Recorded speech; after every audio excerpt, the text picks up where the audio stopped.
శుక్లాంబరధరం విష్ణుం శశివర్ణం చతుర్భుజం ప్రసన్నవదనం ధ్యాయేత్ సర్వవిఘ్నోపశాంతయే. ఓం గం గణపతయే నమః. ఓం శ్రీ గురుభ్యో నమః. ఓం శ్రీ మహాసరస్వత్యై నమో నమః. మా ఆది ఆస్ట్రాలజీని చూస్తున్నటువంటి మీ అందరికీ పేరు పేరున నా హృదయపూర్వక నమస్కారాలు. అంతేకాకుండా విదేశాల్లో కూడా నా ప్రోగ్రామ్స్ చూస్తూ నన్ను ఆస్వాదిస్తూ నాకు ఫోన్ చేస్తున్నటువంటి మీ అందరికీ కూడా, ముఖ్యంగా ఫారిన్ కంట్రీస్లో ఉన్న వారికి, ఆస్ట్రేలియాలో ఉన్న వారికి, చాలా కంట్రీస్ ఉన్నాయి అనుకోండి, ఇవన్నీ వాళ్ళందరికీ కూడా నా పేరున నా హృదయపూర్వక నమస్కారాలు. ఫిబ్రవరి 1 తారీఖు నుంచి 28 ఫిబ్రవరి వరకు కూడా ఈ నెలలు ఎలా ఉండబోతుందో తెలుసుకుందాం. ఫిబ్రవరి నెలలో అంటే 1 తారీఖు నుంచి 28 తారీఖు వరకు ఈ నెల మొత్తం కూడా గ్రహాల యొక్క ప్రభావము, గ్రహాలు ఏ రాశిలో ఉన్నాయో ఇప్పుడు మనం తెలుసుకుందామండి. గురుగ్రహం వక్రగతిలో మిథున రాశిలో ఉన్నాడు, అత్యంత బలంగా ఉన్నాడు. కేతు సింహరాశిలో ఉన్నాడు. రవి, బుధ, కుజ, శుక్రులు వీళ్ళు నలుగురు కూడా జనరల్గా ఏమంటాం మనం, మకర రాశి అంటాం. ఆ మకర రాశిలో ఉన్నాడు. కానీ ఈ 4 గ్రహాలు కూడా మారుతున్నాయండి. అంటే బుధగ్రహము 3వ తారీఖు నుంచి కుంభరాశిలోను, శుక్రుడు 6వ తారీఖు నుంచి కుంభరాశిలోను, రవి 13వ తారీఖు నుంచి కుంభరాశిలోను, కుజుడు 23వ తారీఖు నుంచి కుంభరాశిలో ఉన్నాడు. అంటే రవి, బుధ, కుజ, శుక్ర, రాహువులు పంచగ్రహ కూటమి ప్లస్ కాలసర్పదోషంతో ఏర్పడిపోతుంది.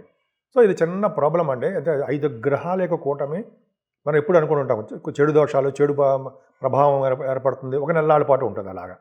అంటే రవి కూడా మారిపోతాడు కాబట్టి నెక్స్ట్ మంత్, సో అది ప్రాబ్లం ఉండదు ఇంకా. కానీ రాబోయే ఫిబ్రవరి నుంచి మార్చి నెల వరకు కూడా గ్రహాల యొక్క ప్రభావం వలన పంచగ్రహ కూటమి అంటే 5 గ్రహాల ప్రభావము ఒకే రాశిలో ఉండడం వలన చెడు ఫలితాలు ఇస్తారు. అంతేకాకుండా మంచి ఫలితాలు కూడా వివిధ రాశుల వారికి ఉంటుంది. కానీ ఓవరాల్గా చూసుకుంటే ప్రపంచంలో కానీ లేకపోతే మన ఇండియాలో కానీ చూసుకుంటూ ఉంటే మొత్తం వాతావరణంలో మార్పులు సంభవిస్తున్నాయి. అంటే పొలిటికల్ రంగం, రాజకీయ రంగంలో కూడా మార్పులు జరగడము, కొద్ది వాతావరణం కొంచెం ప్రాబ్లమ్స్ ఏర్పడుతూ ఉంటాయి. సో వీటి వల్ల ఇవన్నీ తప్పించుకోవాలంటే మంచి ప్రభావం కలగాలంటే అమ్మవారే, కామాఖ్య అమ్మవారు యొక్క ప్రభావం ఉండడం వల్ల కానీ, కనకదుర్గ అమ్మవారి యొక్క పూజ చేసుకోవడం వలన కానీ, పరమేశ్వరి అమ్మవారు ఇలాగా చేసుకోవడం వలన, సంతోషి మాత అమ్మవారిని మర్చిపోతున్నాం మనం ఎప్పుడు కూడా. ఆవిడ పూజిస్తేనే సంతోషంగా ఉంటాం మనం. సో ఈ విధంగా చాలా అద్భుతంగా ఉందండి. మనం ప్రతి రాశి వారు కూడా చేసుకోవాల్సిన పూజ ఇదే. పైగా శనీశ్వరుడు మనకి మీనరాశిలో ఉన్నాడు. ఈ 9 గ్రహాలు ఇప్పుడు చెప్పారండి. ఇప్పుడు ఈ 9 గ్రహాల ప్రభావము 12 రాశుల మీద ఎలా ఉండబోతుందో ఇప్పుడు మనం తెలుసుకుందాం. తులారాశి వారికి ఈ నెల మొత్తం కూడా దుమ్ము దులిపేస్తారన్నట్టుగా బ్రహ్మాండంగా ఉన్నాయి. ఎందుకు అంటే 5 గ్రహాలు పంచమ స్థానంలో ఉండడమే కారణం. చెప్దాం. ముఖ్యంగా మీ రాశి వారికి ఎప్పుడు యాక్టివ్గా, చలాకీగా, తెలివిగా, అదృష్టవంతులుగా, జ్ఞాపశక్తి కలిగి ఉంటారు. కానీ అనారోగ్య సమస్యలు వస్తూ ఉంటాయి. ఆరోగ్యం పట్ల శ్రద్ధ వహించకపోవడమే మీ కారణం. సరి అయిన ఫుడ్ తినకుండా, కొన్ని మంచి ఫుడ్ తినకుండా, మామూలుగా మనకి ఇష్టం లేని కొన్ని ఫుడ్ తినడం వల్ల కూడా ప్రాబ్లమ్స్ ఉంటాయి. ఆ ఫుడ్ గురించి పక్కన పెడదామండి. ముందర మన జరిగే గుడ్ గురించి మాట్లాడుకుందాం. గుడ్ అంటే మంచి విషయాలు, సంపదలు పెరుగుతాయి, అదృష్టం పెరుగుతుంది, కుటుంబంలో వృద్ధి కలుగుతుంది, యాంకరింగ్ వృత్తిలో రాణిస్తారు. అంతేకాకుండా శుక్రుడు కూడా బాగున్నాడు, కుజుడు కూడా బాగున్నాడు, భూములు కొనుక్కుంటారు, వాహన ప్రాప్తి కలుగుతుంది.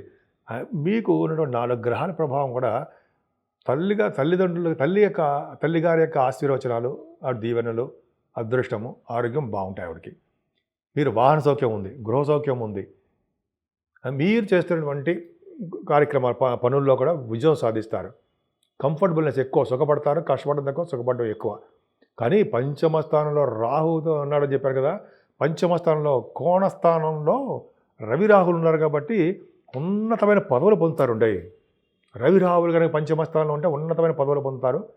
అలాగే సంతానం కలుగుతారు, మగ సంతానం కలిగే అద్భుతం కలుగుతారు. కొంచెం ప్రాబ్లమ్స్ క్రియేట్ అవుతాయి. సిజరీన్ ఆపరేషన్ చేయవలసి వస్తుంది. 23rd నుంచి తర్వాత నుంచి సర్జరీని ఆపరేషన్ చేసి మీకు తీస్తారు.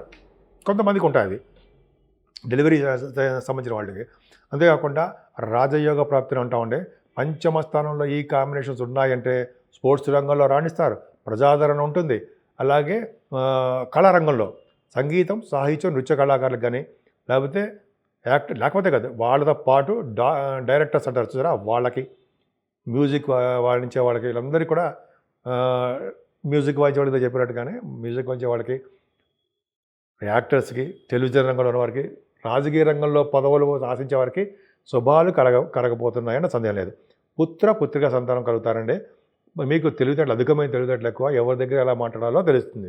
మంచి అద్భుతం. పంచమ స్థానం చాలా గ్రేట్. అలాగే 6వ భావంలో రవి, శనీశ్వరుడు. సో మీకు గ్రహాల యొక్క ప్రభావం చాలా బాగుందండి. కానీ కాలసర్పదోషంలో ఉన్నాయి కాబట్టి కొద్దిగా జాగ్రత్తగానే ఉండాలి.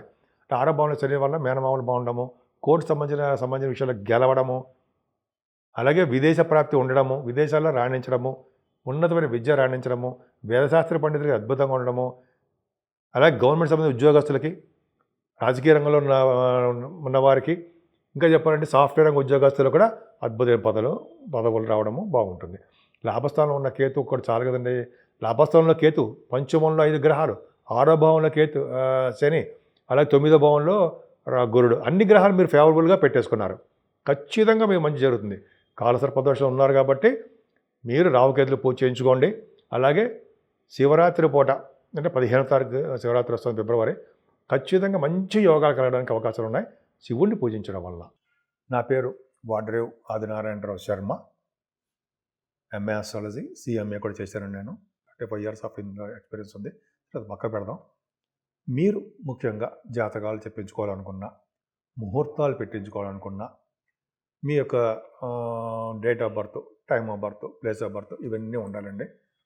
జనరల్గా మీకు కొంతమందికి ఉద్యోగాలు రావట్లేదనో, అనేక రకాల సమస్యలు ఉంటాయి కాబట్టి జాతకాల్లోనే అవన్నీ ఉంటాయండి, క్లియర్గా కనిపిస్తుంది. కొంతమందికి పెళ్ళిళ్ళు రావట్లేదనో, ఇవన్నీ ఉంటాయి. ఇవన్నీ కూడా మనం చూడొచ్చు. అంతేకాకుండా వాస్తు సంబంధించిన విషయాలు కూడా నేను చెప్తానండి. మీకు ఏమైనా ప్రాబ్లమ్స్ ఉన్నా, డౌట్లు ఉన్నా, ఒకవేళ తెలుసుకోవాలనుకున్నా, మీ ఇంటి గురించి కానీ, మీ ప్లాన్ గురించి కానీ తెలుసుకోవాలనుకున్నా కూడా నన్ను సంప్రదించవచ్చు. వాట్సాప్లో మీరు మెసేజ్లు పెట్టండి. ఫోన్ చేస్తుంటే నేను ఇలా షూటింగ్స్లో ఉండడం వలన, ప్లస్ జాతకాలు చెప్పడం వలన కొన్ని సందర్భాల్లో ఫోన్స్ లిఫ్ట్ చేయలేకపోవచ్చు. బట్ మనం తప్పకుండా నేను మళ్ళీ మీకు కలుస్తాను అంటే ఫోన్లో తప్పకుండా మీకు రెస్పాండ్ అవుతాను. సో ఈ విధంగా ఉందండి. మీరు మెయిన్ ఇంపార్టెంట్ అంటే డేట్ ఆఫ్ బర్త్ ఉండాలి, టైమ్ ఆఫ్ బర్త్ ఉండాలి, ఇవన్నీ ఉండాలి. వాస్తు అయితే మీ పేరు మీద ఆధారపడి ఉంటుంది. ఏ వైపు, తూర్పు వైపు బాగుంటుందా అలా అనుకుంటాం కదా, వాటి గురించి చెప్పుకోవచ్చు అనమాట.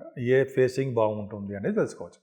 సరే, ఇప్పటి వరకు మనం చెప్పుకున్నామండి. అసలు యాక్చువల్గా 12 రాసుల వారు, అంటే మేషరాశి నుంచి మీనరాశి వారి వరకు కూడా తెలుసుకోవాల్సింటే పరిహారాలు ఏంటి మనం తెలుసుకుందామండి. అంటే చేయవలసిన పూజలు పరిష్కార మార్గాలు చేసినంత మాత్రాన పోతాయా అంటే, జనరల్గా ఈ దోషాలు అనేవి మనకి ఆపాదించబడడానికి చాలా తక్కువగా ఉంటుంది. ఇప్పుడు చూడండి, మనం శనీశ్వరుడు గురించి చెప్పుకుంటున్నాము. శనీశ్వరుడికి కర్కాటక రాశికి, అంటే శనీశ్వరుడు వలన అష్టమ శని దోషము, ఏలినాటి శని ప్రభావ దోషము, అలాగే అర్ధాష్టమ శని దోషము, ఇవన్నీ ఉంటాయి. అష్టమ శని, అర్ధాష్టమ శని. సో ఈ శనీశ్వరుడు వలన ఏం పూజిస్తే బాగుంటుంది, ఎవరిని పూజిస్తే బాగుంటుంది అనుకుంటూ ఉంటాం కదా. దక్షిణామూర్తి గారిని ఒకసారి పూజిద్దామని మనం అందరం కలిసి. సహిత దక్షిణామూర్తి గారిని పూజించడం వలన, శ్రీ ఆంజనేయ స్వామి వారిని పూజించడం వలన, హనుమాన్ చాలీసా 40 రోజుల పాటు రోజుకు ఒక్కసారి విడవకుండా చదివిన వారికి విద్యలోను, వివాహంలోను, అలాగే ఎటువంటి ప్రాబ్లమ్స్ వచ్చినా వాళ్ళని భార్యాభర్తలు కలపడంలోనూ స్వామివారు త్వరపడతారు. ఇంకా చెప్పాలంటే శనీశ్వరుడు వల్ల వచ్చే దోషాలు కూడా పరిహారం అవడానికి కూడా శనీశ్వరుడు ఆంజనేయ స్వామి వారికి కూడా మాట ఇచ్చాడు. సో దాని ప్రకారం అంటే మాట ఇవ్వడం అంటే మిమ్మల్ని పూజించిన వారికి నేను శనిదోషం అంటాను. అలాగే ఎవరైతే మీకు సింధూరం రాయిస్తారో మంగళవారం కానీ, మీకు అంటే అర్థం ఆంజనేయ స్వామి వారికి కానీ సింధూరం రాయిస్తారో శనివారం కానీ మంగళవారం కానీ, ముఖ్యంగా శనివారం రాయించిన వారికి శని వలన వచ్చే దోషాలు, అంటే శనీశ్వరుడు వల్ల వచ్చే దోషాలు చాలా మటుకు పరిష్కారం అవుతాయని చెప్పి శనీశ్వరుడే చెప్పాడు. అన్నిటికన్నా ముఖ్యం చెప్పాలంటే కుజుడు కూడా 23వ తారీఖుని కుంభరాశిలోకి వచ్చేస్తాడు. అంటే పంచగ్రహ కూటమి ఏర్పడుతోంది. అంటే పంచగ్రహ కూటమి అంటే రాహు, బుధుడు, శుక్రుడు, రవి, వీళ్ళందరూ కుజుడు కూడా ఉన్నాడు. పంచగ్రహ కూటమి అంత మంచిది కాదు. అంతేకాకుండా కాలసర్ప దోషం అని కూడా ఉందండి. కాలసర్ప దోషము ఒకటి, పంచగ్రహ కూటమి ఒకటి. అంటే ఫిబ్రవరి నెలలో విపత్తు రాబోతోంది అని క్లియర్గా అర్థమైపోతుంది.